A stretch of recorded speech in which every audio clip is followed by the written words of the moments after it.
Welcome back to the Two Promises podcast. Let's dive right into another exciting adventure with BD and crew as he pursues his new passion of one day finding the most epic bourbon. The Two Promises team send their special thanks to Hobie and the Huckleberries for their masterful theme music. So grab a glass, relax, and enjoy responsibly. Baby says she's leaving if I don't stop drinking wine. So I switched to whiskey, now I'm feeling fine. Drinking that smooth whiskey. No more wine. I like straight bourbon. Baby, you try the ride. Welcome back, everyone. We are great to have you here listening in. Again, we have a very special guest recording with us. We have Meredith White. She is the founder of Simple Recovery Society, and she's known as Simply Sober on TikTok. Her mission is to connect with others, raising awareness about addiction, recovery, and mental health issues, while helping and inspiring those who may be struggling with addiction themselves. Ms. Meredith, would you mind go ahead and introduce yourself to the audience? I most certainly will. I am Meredith White, and I bring the light. Now, y'all caught me in rare form. Like, I'm feeling good. I'm excited to be here. So, my name is Meredith White. Like, I have a lot of names. Mom, sister mom. I can explain that later. Simply Sober. I'm Meredith White on Facebook. I'm Meredith White on YouTube, but I just call me Meredith. So, I share my story for so many reasons. And I don't know. I find it fun. I find it exciting. But man, I get a lot of hate out there. I don't know. You get a lot of hate when you're on social media. Yeah, I think there's a lot of that in the world, you know? It's pretty strange. Some people, sometimes it's a projection of the things that Why they're can't we all jealous just of get that they might along? not have the strength to stand up with, you know what I mean? Right. And it reflects, I think, a lot more on them than on you. I'm glad that you're Facts. standing up, you're being a voice, and you're trying to help others. Absolutely. And I love that, thanks for having me. Absolutely.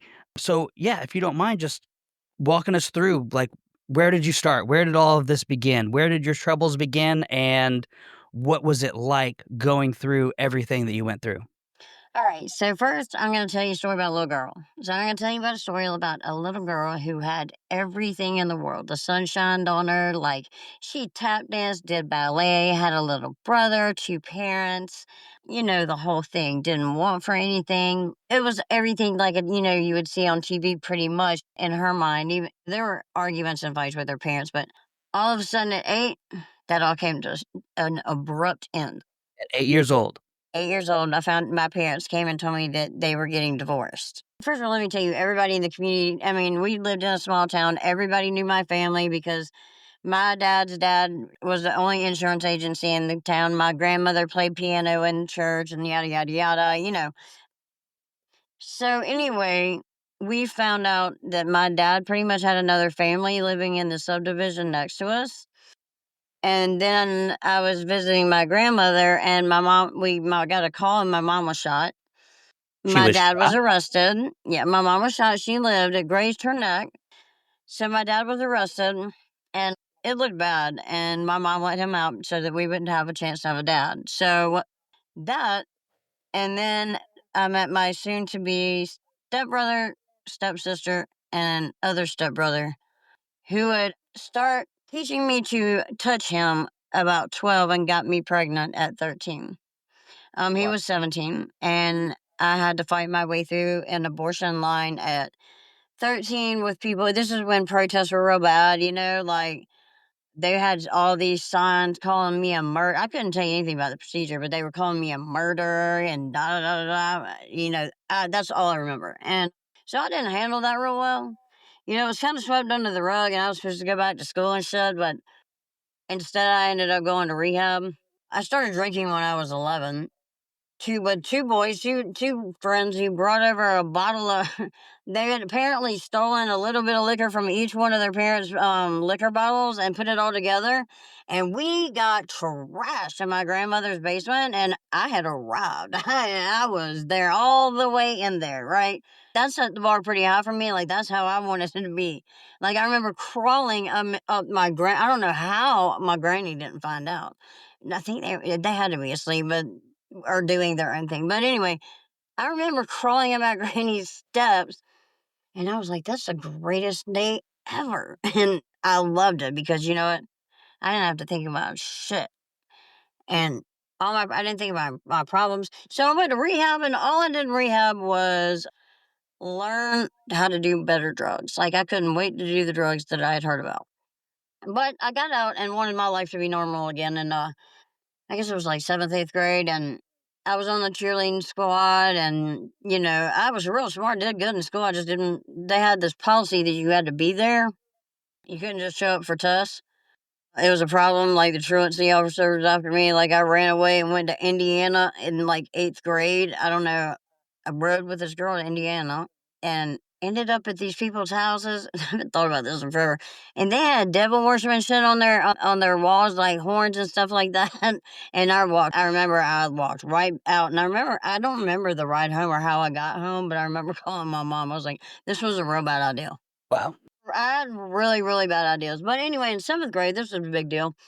So, you know, things were good. I was popular. I had a lot of friends. I had put that other stuff behind me because everybody acted like it didn't happen. You know, it only happened to me. It didn't happen. So anyway, I tried smoking some weed, and for like the second time ever, I was in the bathroom at school, and in the bathroom by the lunchroom, and I got caught holding the joint when the teacher came in. So I got kicked off the cheerleading squad, suspended from school for 5 days, and all of a sudden became the kid who nobody's parent wanted you around. So, well, I had to go find some friends. Well, I found some friends, and they were the bad friends. And then I met a 24-year-old that lived on the street behind me. He was our best friend's uncle, which is never a good idea. He was 24 and like just anyway, he lived in his mom's house. They had a lot of money, and he sold a lot of drugs, and he worked at a bar, and I would sneak out and go see him, and he introduced me to cocaine for the first time. And it was amazing. Absolutely, and it wasn't a little amount, like, everything I did seemed like I did real big, like, it was lots of it, and these are, like, the back in the days of triple beams, you know what I mean? Like, that's that tells you how old I am and how we were weighing it, like, we were going to Grateful Dead shows, and tripped on acid. I mean, I will have to say, like, those were great times, and they were all very exciting to me, you know, as a young girl, like, and my mom, poor mom, was just doing the best she could. She didn't know what I was doing. Like I was a master liar and manipulator. Like I would make it look good, but you know, she was so exhausted. She didn't know I was sneaking out every night because she worked her ass off trying to take care of us. Like my mom is such a strong woman. But anyway, okay, so he gave me an ounce of cocaine one night to hold and do a little bit. I'm 16. How am I gonna stop? So I overdosed on cocaine, had to have my stomach pumped, went to the girls' home. So I got sent to the girls' home, ran away from the girls' home when I was 17. Nothing really happened there, but I was living back in the small town at my dad's house, and I met this man who I thought was a real good man. Men were always a problem for me, always. Always, I always wanted attention that I didn't get like or from my dad. You know, like my dad, I will always love my daddy. You know, because we were so. I was such a daddy's girl. Every picture you see when I was a baby, my daddy was holding me. You know, and then it was gone. So I really clung to relationships, and I had a warped sense of what a relationship was like. I loved everybody that loved me. So I met this guy at youth group. I don't know, remember what I was doing there. Anywho, and I was So like, oh, he was kind of leading it. He was pretty cute, and he was older. And seemed. I found out he did whitewater rafting and stuff like that. Well, my brother was living with his sister, who was a teacher, because he was acting up. And he was his brother. He was 34. Well, then I found out he sold marijuana, and now he became my soulmate, right? And I instantly knew he was my soulmate. Like, he loves God and weed, but he didn't smoke it. Like, he was straight as air, and he had a lot of, he was well off. So I changed the ways, and then I got raped at gunpoint behind a convenience store. It was one evening. Yeah, I was in the small town, and I had pulled behind there, and a guy, I had a little Ford Escort, and it didn't have electric locks, and a guy got in my car and put a gun to my head, and told me to drive about 4 minutes behind the local college and rape me in the college, and I'll never forget looking at his earring in his ear as he looked in it. It was a gun. And he got out and he said, "I'm scared." And I said, "You should be." And he took off running. And I was smart enough. I collected DNA, went straight to the police department, straight to the hospital, straight to the police department. And I don't. They matched the DNA, but I don't know whatever happened to him. Like, don't want to know. Anywho, so that happened, and I didn't leave. I didn't leave my house for quite some time. I didn't. I get. How was your experience there? Do you feel like they were listening to your complaints, that they were being helpful, or do you feel like they were kind of brushing you off and giving you the cold shoulder? The police. The police, the hospital, the whole. No, they were not. My dad was very important. My daddy's very important in that town. He knows all the police, all the highway patrol. He's had them down at his hunt club. That he used to, like, they know him well. So no, they were very helpful. And it was a small town, so everybody knew. But, like, and so I didn't want to go out in public. My car stayed at the police department, and everybody knew my car because it was a blue Escort, and it was sitting behind the police department. Like, everybody saw it. So like, I don't know. I just felt like everybody knew, and so then I became pregnant. Once again, I had an abortion. Wow. I don't remember anything about it. I couldn't have it. I couldn't do it. I couldn't. And like, do I feel bad? Yes. Do I feel like I did what I had to do? Yes, I was not mentally prepared at all. And I was still like, I was addicted to something at all times. Either I was drinking like a fish. But then at that time, I was not doing synthetic drugs. Marijuana. Wait, I was doing marijuana.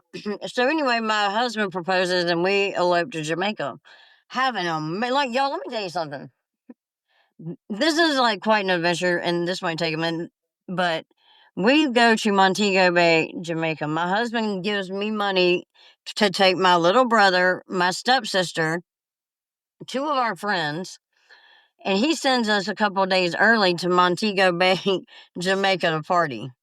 When I mean to tell you, partay we did. I do not regret that experience 100%. Like, we got to go into the hills of Jamaica. We almost got killed, or could have been killed, or kidnapped, but gratefully we weren't. We met this guy called the General, right? I'm dancing on a bar with a champagne bottle in downtown Montego Bay. We're the only white people for miles, and it's great. Like, the vibe is, I'm all the way in there.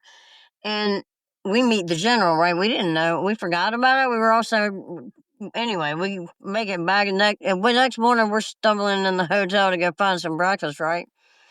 And this guy's sitting there waiting for us in the lobby of the General, and he's like, "Y'all ready?" And we're like, what are you talking about? He was like, "Yeah, he booked a trip last night, $50 a person to go up in the hills of marijuana, up in the pot fields." We're like, "Oh shit, let's go." And so we left our valuables and only took a little bit of money, and off we went, and we went up in the hills. It was kind of creepy sometimes, but we bought, like, jerk chicken on the side of the road. For jerk chicken and a red stripe were like $2, and it was the best shit with a biscuit, and it was awesome. So we had to hike. We got to bathe in a river with Jamaican kids that were naked, and it was so clear. It was awesome. We saw miles, and we had to hike for miles, but we saw miles and miles and acres of weed. I mean, it was for as far as you can see. But everywhere you look, there were Rastafarians sitting up in there looking at you. So all of a sudden, like 9 of them come out of a hut, and they want money from us, right? We don't have phones or nothing. They want money from us. And we didn't bring any money, so he did, like, talk them out of, probably harassing us. He's told them they didn't bring any money, and so it was crazy, but I've made it out of so many experiences alive. Like I had a car accident going down the road and went in another lane of traffic on the interstate going 70 miles an hour. The police said there's absolutely no way my car hit the wall backwards. And the last thing I know, I looked up in my window, my passenger window, and I saw a transfer truck. I saw it literally coming to me, and I said, "This is it." Next thing I knew, my car hit the wall backwards. There's no. He said you had to have an angel. I've OD'd. I had kids, which is the best thing ever, and, it was I wanted so bad to be a good mom, like, I would get it together, y'all. I worked as a librarian assistant, and, the kids absolutely loved me. I was so good at it that they gave me a job the next year as a kindergarten assistant. I was like, "A job where I get to color, sing, play, go outside to recess, eat lunch, and go to music, and go to art." I am so down for the get down, like, what? And because of drugs, like, I can't I can't ever teach in the school again as a teacher, and until my record is expunged. My record is quite bad, so I Yeah. have felonies. So, it sounds like you've gone through, like, a lot of really, really difficult times, you've made some decisions, and, I mean, even from a very young age, like, you've been hit with these consequences, like, Yeah, and those were we're things, saying that's the trauma. Those are the trauma and things that I didn't ask for, but you know, right, yeah, a lot of it we don't ask for a lot of our circumstances and things, that we were born with, addictions or whatever, and things that happened to us, but the decisions that I made were real bad, like, and I knew early that I was an addict. I knew early that I had a problem. And because I had enough rehab and shit, and enough therapy and groups and stuff, and like, I had the seed in me, whatever. But yeah, I went through it. But you know what? I did a year in prison. I stole a safe. Yeah, but I got, I, yeah, I legitimately stole a safe. But and I may have shot somebody because my baby's daddy because he stole my child. But I didn't go to jail for that. Um, and that I got a assault and battery with intent to kill. And yeah, but it's been a long time. I'm working on getting my record expunged. I have them real. I'm 4'10", but you didn't. A lot of times you didn't mess with me because I can promise you, like I had a real bad problem with anger, yeah, and especially when I was drinking. Like, look, just because I'm sober, let me tell you something. I don't think everybody needs to be sober. Not everybody is, allergic to alcohol. I break out in handcuffs. You know what I mean? Like, I can't do it. Like one little bit of alcohol and that's it. But I've had enough. I'm good. I can go to the bar. I don't have no problem. I do. I partay. I promise. yeah, you had some very awful traumatic experiences early on, you really Yes, did, very. and those have an impact on us. Those can result in just different mental health issues or different ways that we are reaching out, we're trying to find help, and like you said, you were very young, 11 years old, Plus, I'm diagnosed bipolar disorder. Like I was in a mental institution, and and with that, you were searching for something. You were searching for an escape, it sounds like. You were searching to fill a void. You said that you were always either jumping from relationship to relationship, just throughout all the different types of drugs, booze, whatever, what have you. You were I was searching. You're exactly right. You're exactly right. And I was running from myself, and I was running from any feelings or anything that I had to deal with, like what was really going on.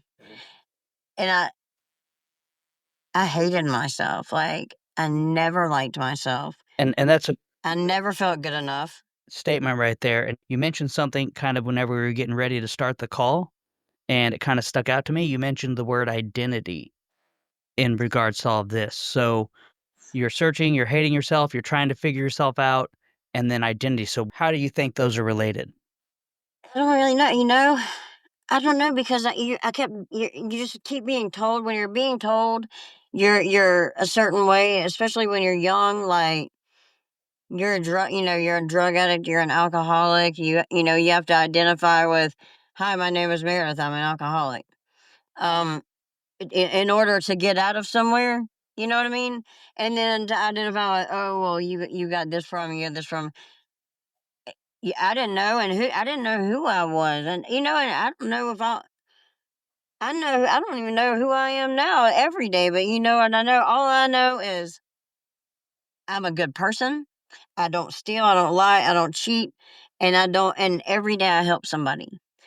But I'm still like finding myself. I'm still figuring it out. Like I only got sober 4 years ago. They say when you quit doing drugs, you're the same age as when you started. So, and I lost, like I lost a lot of years. I'm having to learn so much shit, like from scratch. Like I literally had to learn language. I had to have an intelligent conversation. Like I told you, I was like, "What's up? What's good with you? What time? What?" I knew slang, and my mom's a retired teacher. She so like I had to learn how to have proper conversations again and be around people and it's hard. Have a childhood and you didn't really have a normal. I didn't have a teenager years. I didn't have my 20s. I became a crackhead. Look, I had a story done about me about being the nicest crackhead because somebody called me that. They're like, "You're the nicest, prettiest crackhead I'd ever met," and I was like, "Thank you. I was a nice crackhead, but I was a crackhead for for over 2 decades." That's crazy to think. Then look at me now. Like when I say that out loud, it doesn't even seem real. It does not. Wow, yeah. So, I do have a question then, like, what would you say was kind of like your epiphany moment? Was there a time whenever you were just like, "Oh my goodness, I need to make a Yes. change." What was that for you? Oh, I had that. That was all the time. Like I always knew I needed to make change. I was always gonna quit on Monday or after the weekend. But my epiphany moment was I was sitting in this delight, and I'll tell you the story. And I'll tell it the same. I was sitting in a dilapidated trailer. Um, I literally there was a mouse in the corner. And there were roaches. The walls were disgusting. I was sitting on the bed that I found my best friend dead in, and there was like a gray cloud around me. I looked around. I was not even high. I wasn't high, and I looked around, and I realized I couldn't talk, and I didn't have anybody to talk to, and I knew right then and there I was gonna die. I was gonna die. It wasn't like I hit my worst rock bottom ever, because I was actually sitting on the bed, but I I knew I was gonna die, and in that moment, my kids flashed before my eyes, and I knew I wanted to live for them.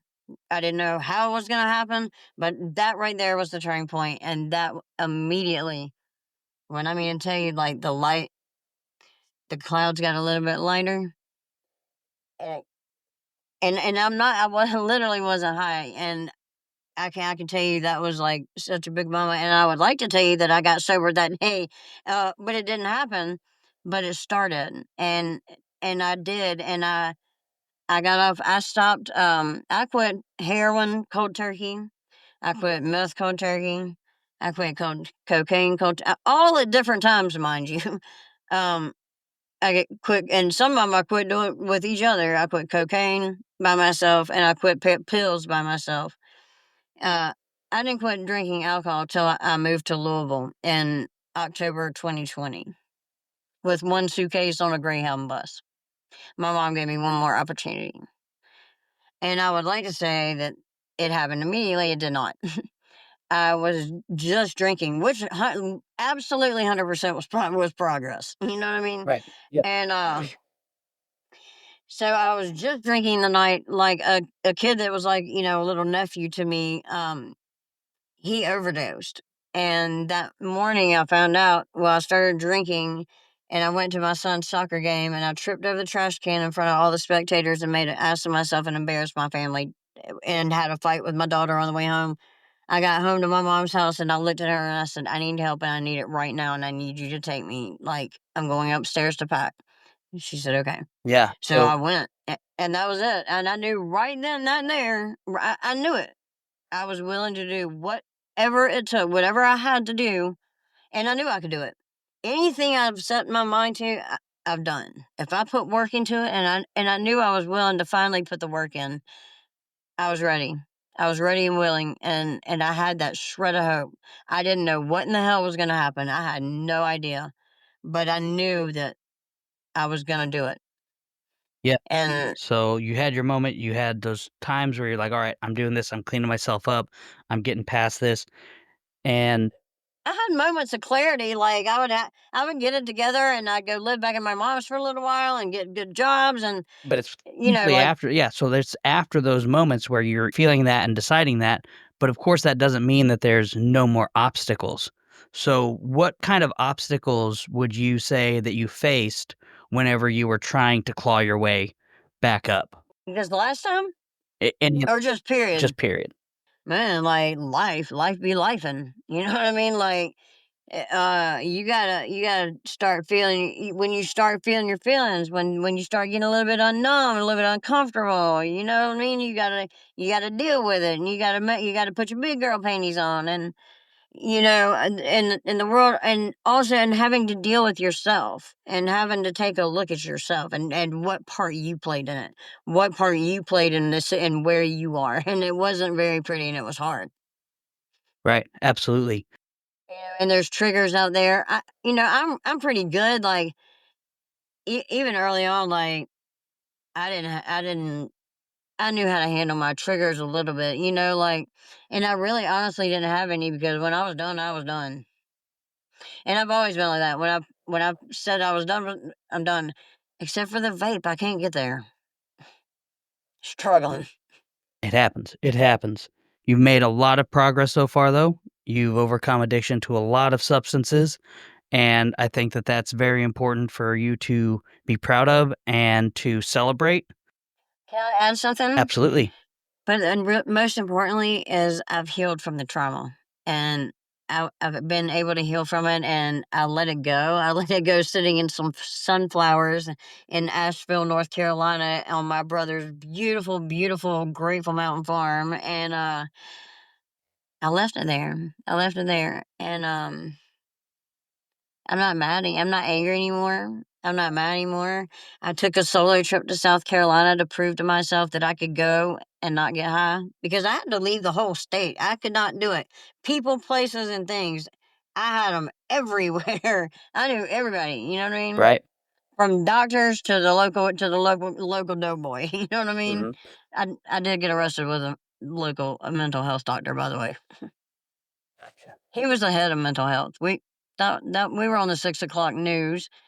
Uh, yeah, that's a whole nother story.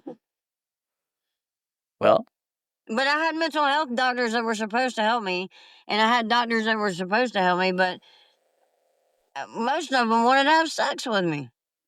gotcha. I had got my crooked doctor by showing him a picture of my breath, and he wrote me prescriptions the next morning for narcotics for 8 years until he got shut down. Wow, And yeah, it's crazy. that's wild. It's yes, and when I mean all yes. My friends, she's like, my doctor would love you, and I was like, what are you talking about? This is a girl that I ran around smoking crack with. She was like, my doctor would love you, and I was like, she said, all you gotta do is take a picture, and he'll write you what you want. And I was like, well, what do I got to lose? I've done it for free, you know what I mean? I quickly took a picture. It was 5 minutes later. He texts back, what does she want? I was in his office at 9 o'clock the next morning. He wrote me 2 scripts. He kind of gave me a little exam, or just kind of barely touched me on my titty. And look, I left with 2 scripts. But when I mean to tell you, he wrote me. I was on enough medication. Like I could have sued definitely for overprescribing, because I was on all kinds of narcotics. It was insane. But yeah, for 8 years until he got shut down, and like it was like a job.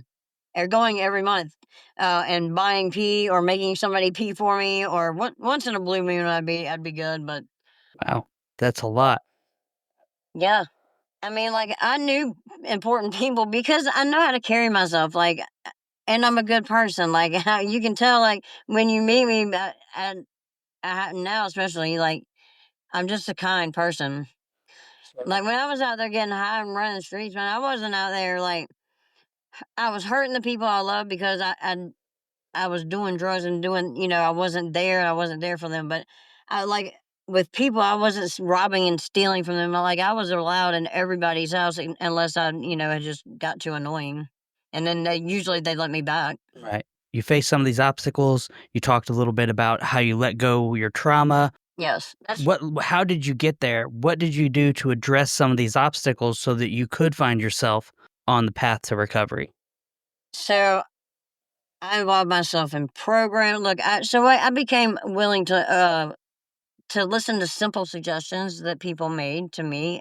I had a sponsor named Holly Hartman who really, really helped me, and I wasn't gonna be scared anymore. Like, and I was tired of carrying it. Like, it ruined almost every relationship that I ever had in some shape, form, or fashion because I was so angry and I carried that and I just had all these things and I was tired. I was tired of feeling bad. And I wanted to heal. And you know what? So I took a look at it. I wrote it, I looked at it. I don't like a whole bunch of journaling, but I wrote about it a little bit and I wrote it out and I spoke it out loud and I spoke my truth. I said, I told my family members what happened. Not my mom and I haven't like verbally talked about it, but I let my brother that's still living. I had my oldest brother OD'd, and while I was in prison, and he was like my hero. He was my stepbrother, but I knew him, like I said, since I was 8 years old, and so I grew up with him, and he knew what happened to me when it was younger, and he thought something happened to me, like he slept outside of my room. To protect you? Yeah, and then I found out when they called me to the chaplain's office, I already knew. I said, my brother's dead, isn't he? I have very strong intuition. I thought it was just I was high all the time, but now that I'm not high, I'm just know that I have very strong intuition. And how did he die again? He overdosed. I don't know. They said I think it was an accident because he just was getting ready to go to school. He was doing his art again. And I didn't have hardly any time to get out of jail. I mean, I was almost done with a year sentence. I did a year. What kind of did they have programs available for you there in prison? Yeah, I taught school there. Taught I taught girls how to get their GED. Um, yeah, I got in trouble my first night in prison. So I got the first night I got there from receiving. These girls were like, "You want to smoke in our room?" I was like, "Bad decision, absolutely." And so I did, and we had been first thing I did, I had the coolest roommates. But anyway, so I thought it was a good idea to do it during count. And they heard us, and so they found me under my neighbor's bed, and I wanted to lock up in prison. And so I got out by some kind of fault and thought I was free. I got to go back to my room. Well, the assistant warden called me to her office. And what I mean to tell you I've never been so scared of a woman before in my life. She said, "Miss White, if you ever cause a problem in my prison again," she said, "There is no DO for you. You're going to deal directly with me." And I was like, "Yes, ma'am." So I signed up for every good program you could imagine. And every time I saw her across the yard, I'd be like, "I'm going to church. I'm going to school." So after a year, she genuinely liked me when I left. She was like, because I did a lot of stuff. I did the drug and alcohol program, and I ended up like leading a whole dance and stuff for the whole staff with the girls, and it was a whole program within the prison, and that I did for 6 months of my time. It made time go by faster, but it was kind of anyway. So yeah, prison. So what are some of these programs that you could maybe point someone to that helped you that might be able to help someone else that might be struggling?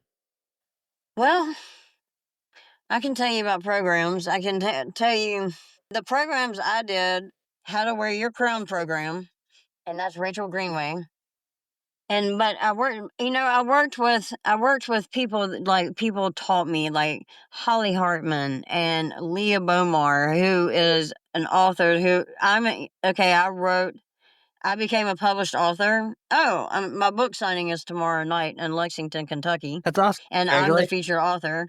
So I'm in an anthology. The anthology, yeah. So I'm gonna be. I'm nervous, but anyway.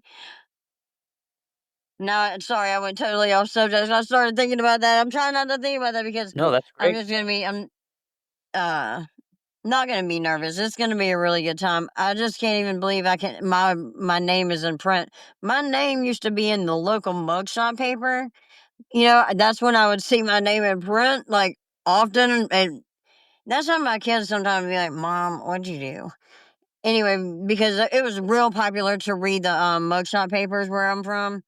It was small town shit, but seeing my name in print on the back of a book and seeing my story in a book, like, it's called an act of recognition. And like, to me, it kind of like I have arrived again. Yeah, you went through a lot of hardship, a lot of obstacles, a lot of struggles, a lot of just very awful things, and you have I lost my kids. That lost the most important things to me in my life. The things I love the most, the things I would die for, but didn't know how to stay sober for. You know what I mean? Like, it was obstacle after obstacle, but it doesn't matter how many obstacles that you have. You can get back up. You can take them one at a time, and there are resources out there. There are people out there that want to help you. You have to do the work. It boils down to that. right, and that's something that I kind of ran into as well was not being here seemed so much easier than living here. Like you said, like, yeah, I would die for them, but I struggled being able to live for them and to, day in, day out, be sober for them, do the things that you needed to do in life to really provide for them and take care of them. That was where it was difficult because you were also facing your own internal problems that you were, one, feeding with different things, and then those became addictions, and then those became very difficult habits and identities to break free of. So you went through the drug and alcohol program. Did you get any like medical therapy with any providers that weren't? Oh yeah, I went to the brook. I went to detox, and that from alcohol, right? So 11/1/20, I got sober. I went to Our Lady of Peace Hospital. They gave me some stuff so I wouldn't be so sick. Then I went to the healing place, and they gave me a pair of scrubs and a cot and a trash can and a bunch of snacks. And a girl made me a birthday cake because it was almost my birthday, right?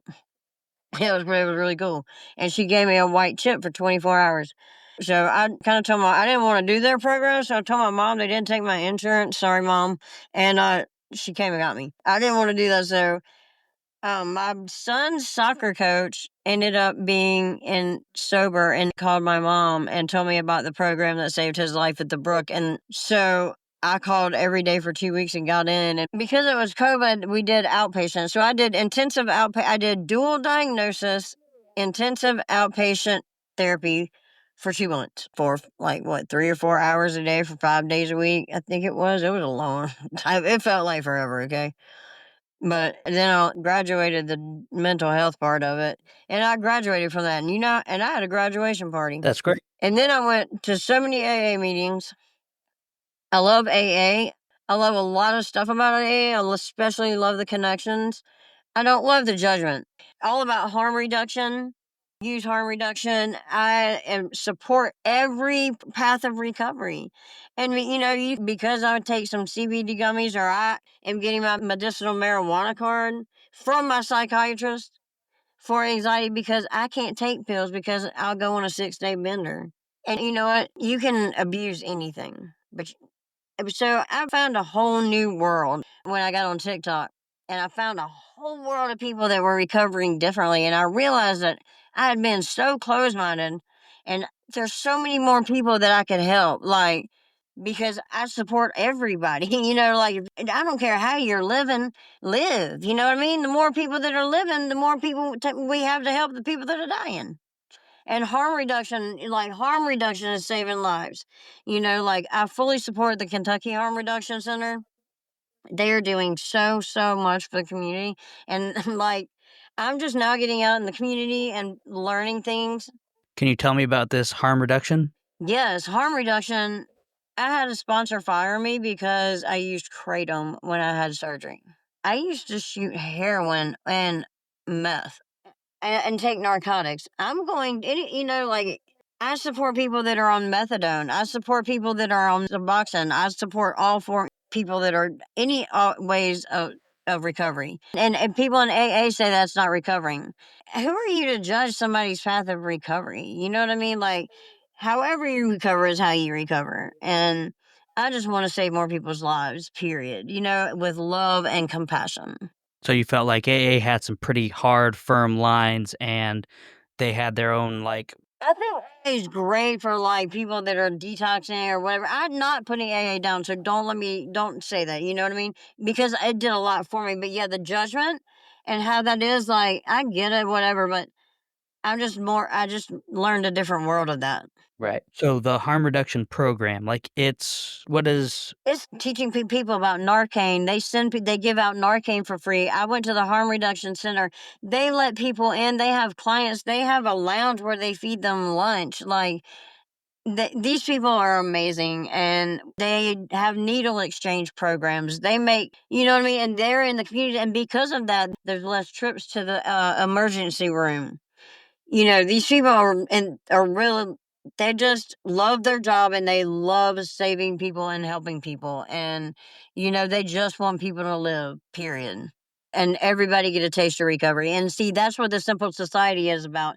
I want to create a safe space, like, for everybody, like for everybody who's recovering, and eventually I want to have my own meeting for everybody, whoever's recovering. And I don't care how you're recovering. Medicinal marijuana just got legal in Kentucky. But no, where are they going to go to recover? They can't go to AA. Everybody deserves and needs a place to recover, and I feel like I'm a really good person to help that out. I'm a certified peer support specialist. I went through Goodwill's resources. I graduated their programs, and I took the peer support class, and I graduated, and I have a few other certifications. So I'm doing the thing. Absolutely. Yeah. Those are big steps. So, because there's a lot of people that are struggling with addiction. I know people who have lost their lives due to addiction, families very close to me, people very close to me. And it's Everybody knows somebody that and is affected with alcoholism or addiction today. right. And so, you being where you are with all of the things that you've gone through, what would you want every person that is struggling with addiction to know? That it is inside of you, and the magic is inside of you. And it doesn't matter how far down or what you've lost, what you've done, it doesn't matter, because it doesn't matter. You can do it. Do not give up hope. All you need, and this is what I'm saying, is a little dabble, do you? At the tiniest amount of hope. But you know what? You got to put action and be willing to do the work. And if you do, and it's not that hard, you got to listen to simple suggestions. And you know what? And but it's not as hard as people make it. And you can do it. I promise you can do it. There are resources and there are people out here that love you and will care about you and help you, if you really honestly want it. If you don't want it, don't waste people's time. Go ahead and keep getting high until you're ready. You know what I mean? And I hate to say it like that, but don't waste anybody's time or your own, because that's all you're doing. And time, there's no store I can go in and buy time back. I wasted so much time. I'm 50 years old. I started my life at 45, and you know what? I can't get any of that time back, but anybody can do it. And you can change any situation, but you can't change if you don't change anything, nothing changes. If you're not willing to change it, nothing changes. And it can be the smallest thing to start doing it. And it's taking little simple suggestions. I'm all about it being simple, okay? About not making it hard. It was really overwhelming. And what I did is I took a little bit from the Brook program. I took a little bit from AA. I took a little bit from my sponsors. I took a little bit from the How to Wear Your Crown program. I took a little bit from Leah Bomar. I took a little bit from all these teachers, right? From Mel Robbins' podcast. And that's what I was willing to do, is learn. And I don't have to listen to, I make it simple. I do like one little thing that they say. But the thing is you know what? That stuff, if you're stuck or whatever, it doesn't come easy because it's uncomfortable, because it's not what you're used to. So you have to practice it. Like, pick one thing to do, simple, a day, to change for a week. But you have to do it. Like they say in AA, it works if you work it. And that's the truth. I like a lot of what you said there. I like what you said about hope and action. Yes. Even just the finest bit of hope, and then put some action behind it, and you're Yes. saying you don't have to take that whole mountain down at once. You No. can just say, I'm gonna practice this one simple technique, whether it's One. a breathing And exercise it or changes your mindset. It changes your mindset. That one little action leads to another action, I promise. And even if it's getting out of bed and like doing something different, or not even get out of bed, do something. If you have to do something in bed to start whatever, do it. Do whatever's gonna work for you. But make it simple. Don't make it hard. Don't make it hard on you, because life's already too hard. You know what I mean? right. And like I say, life be lifing. Things show up. And you know what? Just because you get sober, or just because whatever your life changes that you make, things are gonna come at you. But you know what? You'll be able to handle it a lot better. I want people to look at my story, and that's why I started to. Well, that's not a lie. That's not why I started TikTok. I started TikTok because everybody was mad at me, and I was living in the house with my family, and I had made an ass of myself at the soccer game, and they weren't real happy with me, but they were tolerating me. So I decided. My son's like, "Get on TikTok, mom." And the first thing I did was I saw a guy, my recovery Mike, doing doing a recovery live. I was like, I'm gonna do that eventually, and I have, and it just became a thing. And right now, I have 94,000 followers on TikTok with 6.2 million likes on my videos, and I've had about 40 million, and I have 73,000 followers on Facebook. I'm working on my YouTube, and you know what? Like, that's important to me, because it means my story is getting out, and I want people to look at me and see hope. Yeah, I absolutely. had to find my voice again, and I'm still just finding my voice. I'm still just learning to talk in videos, but you know what? I don't know. I try not to have any fear anymore. Like, I try to let go of fear, and that's a hard one, but it can be done. It's all about your mindset, and a lot of it's about your choices, because you can make the choice to sit there, but if you continue to sit in the problem, you'll never get to the solution ever. If you continue to just say, I'm depressed, I'm stuck, well, this happened, or I'm addicted, or whatever. If you don't change that narrative and flip that narrative and change it to, I am learning to whatever, or you got to flip that narrative into something positive, or you're never going to find the solution. That's really powerful. Absolutely, and like you said it, you hit the nail on the head. One last thing before I got, yeah, and live in gratitude. Living with my mom, I was so grateful to have somewhere to live, and I love my mom so much, but we have like a very interesting dynamic. And it's very hard to live in the house with your mom, when she's raised your kids and she's the mom and you're the co-mom, learning to be the mom. Fitting it, another saying is, I fit in where I get in, because I had to. And but my mom can be real mean sometimes, and she knows it. And so I would walk around, instead of cussing her out, I would walk around and I go, I'm grateful to have a mom. I'm grateful she's still here. I'm so grateful she's still alive. And, da, da, da. And so I learned to be grateful. And then I started going, man, like when I didn't want to sweep, I'd be like, man, I'm grateful to have a house to sweep. I'm grateful to, to be alive. I'm grateful, and my mom gave me a place to live. So I started learning how to just really, really flip my thoughts. And Holly Hartman taught me that, to do that, and it became a practice, and became like, it became just a habit. And really, when you start doing that and looking at things like that, man, it changes the way your outlook. It really does. And then Mel Robbins put science behind it on one of her podcasts. I don't remember which one, but she did. She puts the science. It's crazy. My sponsor taught me a lot. Holly taught me a lot of stuff, and I've been listening to these podcasts. And Mel Robbins puts the science behind it, and it's the like manifesting and changing your mindset, and it is, and it's so important. But look, I am a soccer mom, and soccer is getting out behind me. Oh, the lights are shining. Um, you know, can I just say, first of all, I'm sitting in a car, which means, if you only knew the process of getting my license back, I found out I had more charges, man, in 2015. Shit, I didn't even remember 2015. I went to go get past my permit test. They passed it. I was so excited. They're like, "Oh, but you got more charges." I was like, "What?" I had no clue. I went and Google mapped it. I don't even remember being there or any other counties around it. Well, yeah, I was there. I was driving 80 miles an hour. Sorry, somebody called in. I mean, so now I have a license, and my best friend left me this beautiful van, and I get to go pick my child up. He gets to spend the night at my house. I get to take him to school, and that is one of my biggest accomplishments. And I'm a grandmother. And, I have a daughter that's in Colorado, and I have a relationship with my brother. I have a family, and and that's what's important to me. I have a heart monitor on right now, so it really puts stuff in perspective for me. What what am I gonna put my energy into? And if they told me I had a couple weeks to live, just for instance, what is important to me? And what's important to me is helping people know that there's hope. And all I have right now is my voice. Now that I have a vehicle, I'm trying to get out in the community more. Like, I'm networking, I'm getting to know people, and it's pretty amazing.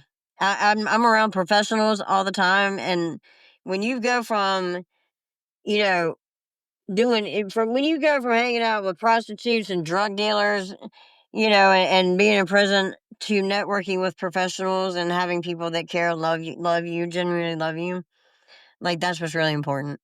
It's not about how much money I leave in this world. I'm going to leave a lot of it, but I want to leave my mark on what did I do to what did somebody think about me? What did I help somebody with, or how did I make somebody feel?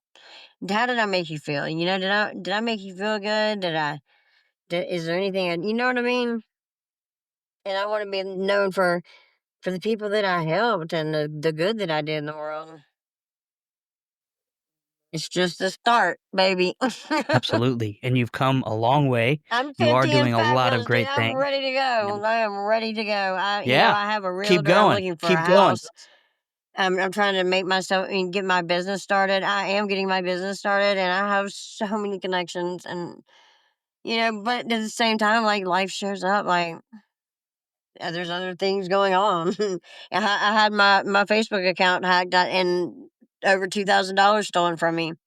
I had anyway, a lot. But I'm so grateful to be on.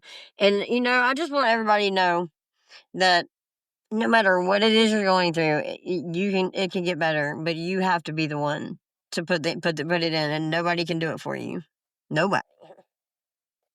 Absolutely. And I liked what you talked about gratitude and how you just immersed yourself in that and how that opened you up to more of the positive experiences. That allowed you to see things through that different lens so that you could appreciate more things to be grateful for. And you have to start being great, seeing what you in abundance. Leah told me that you have to start seeing what you have instead of what you don't have, because when you start seeing what you have, I promise you more things start coming to you. And you start, it's your mindset. I'm telling you, it is your mindset, and you can change your mindset, and anybody can do it. There's science to it. I promise. Anybody can do it. I used to lay fetal position. I used to, like, drink vodka for breakfast, looking for a shot of dope. And now look, I'm a soccer mom about to be late to go pick my child up. It can be done. Absolutely. Thank you so much for having me on. I so appreciate it. Like, I think that I had a great time. Absolutely. I know I talk a lot, but Nope, you're great. That's what podcasts are for. I'm so glad that you were able to get on the show, and thanks for sharing your story with us. And I'm really excited for all of the good things that you're going to do, all the people you're going to help, and for you to be able to go pick up your baby from soccer practice. and follow me on TikTok, and follow me on in Facebook, Instagram, and YouTube. Where should our listeners go to? Okay, Simply Sober on TikTok, Meredith White on Facebook, Meredith White 56, that's my angel number. On Instagram, and YouTube, it's Meredith White 4209. Awesome. Thank you so All very right, much. thanks, guys. Yep. Just wait. Big things are coming up. I promise. And for you too as well, my friend. Absolutely. Thank you so much. Have a great Good night. night. Thank you for joining us today on this curious roller coaster of life. If this is your stop, please exit peacefully. Enjoy the rest of your day. If you're ready for another one, just push play. Just a final note before you go, thank you, and thank you for feeling. The distillation and aging process is different for everyone. I'm not quite sure what you're ready for. Sip slowly and enjoy responsibly. Baby says she's leaving if I don't stop drinking wine. So I switched to whiskey, now I'm feeling fine. Drinking that smooth whiskey. No more wine.